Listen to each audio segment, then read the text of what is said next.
Can you beat Sonic the Hedgehog without jumping? Rules are pretty simple, so I won't take too long to explain.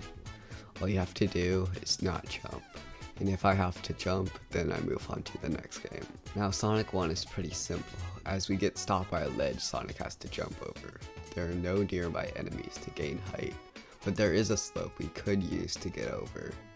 But unfortunately, the strip leading up to it is not long enough to get any significant height, so we have to move on to Sonic 2. Now, Sonic 2 is a bit of a different story. We have two new options that will help us throughout the game: the Spin Dash and Tails. The Spin Dash will allow Sonic to quickly gain speed and go up steep slopes, along with just being needed in many sections of the game. Tails doesn't have his signature fly move that he does in later games, but he still can help us way more than in the regular game. As Sonic gets into Emerald Hill, there's only one path that isn't blocked off by jumping, and we can just use the Spin Dash to climb up any walls in our way. Next is a section that seems impossible at first, but is easily cleared with the speed that the previous corkscrew gave Sonic. After is a section which, depending on your speed, Sonic will go one or two different routes, but we only want to go the top path since nothing will be in our way. After that, it's the end of the level. Yeah, we can fully clear all of Emerald Hill Act 1 with no jumps. Okay, we can do this. The whole game, no jumping. Oh. A single spike jumping is in our way. There is no possible way around this. We just might have to quit. In that moment, a coconut saves us, and we can move on. But our favorite blue hedgehog is not done with troubles yet, as we see yet another set of spikes. But this time, Sonic can just get hit by a buzzer bullet and get over it. But after that, it's almost nothing in our way until Sonic fights Eggman. Fortunately, the fight isn't too hard. All we have to do is damage boost through Eggman's spike, hit him a few times, and repeat until the fight ends. The real fight is ending the stage, because there is a spring platform Sonic can't reach. But if Sonic can't reach it, that means we have to call a buddy for help. Yes, Tails can jump for us and complete the level that way. Let's just say convincing Tails to jump without jumping yourself is pretty hard, but it is possible. And Sonic can now complete the level and continue on to Chemical Plant. Chemical Plant starts out with a top pass Sonic can get onto with a precise spin dash, but unfortunately it leads to a wall with a spider that can help us, but not much. There's a bottom route we can go through that leads to a block that Sonic can't really jump over, but we can use Tails, the enemies nearby, the top platform, and an item box to the side. Pipe leads to two split paths. One leads up some stairs that Sonic can't get over, and the bottom is more promising because there's a spring that could potentially get Sonic over to the other side. I've never been able to do it, no matter how much speed I get. And the Spiny, which could boost us up, but in both ways we are stopped. So this is where we stop Sonic 2. Sonic 3, it's a bit different than Sonic 2, because Tails and Knuckles have two new movement options that would allow us to easily clear many gaps, especially Tails' ability to fly over large parts of any level. But if that fails, we could just use Knuckles' ability to glide and break walls to get past those sections. Well, that is if we could ever use these abilities without jumping. No matter how much I tested, I was never able to activate Tails' flying or Knuckles' gliding without jumping, so meaning that they are off the table for us. Although they may be available in the remakes of these games.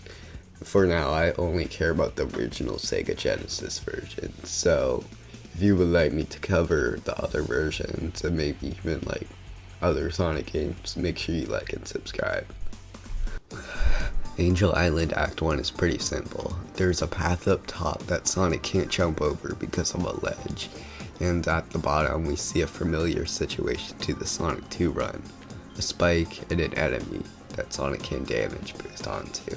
The difference is that there's a second spike right after, so we have to precisely use the same item bot to clear the second spike.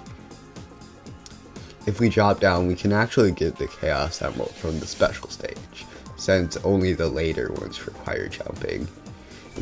But instead, we can grab onto a rope with some precision, and, well, we can't get off without pressing the jump button.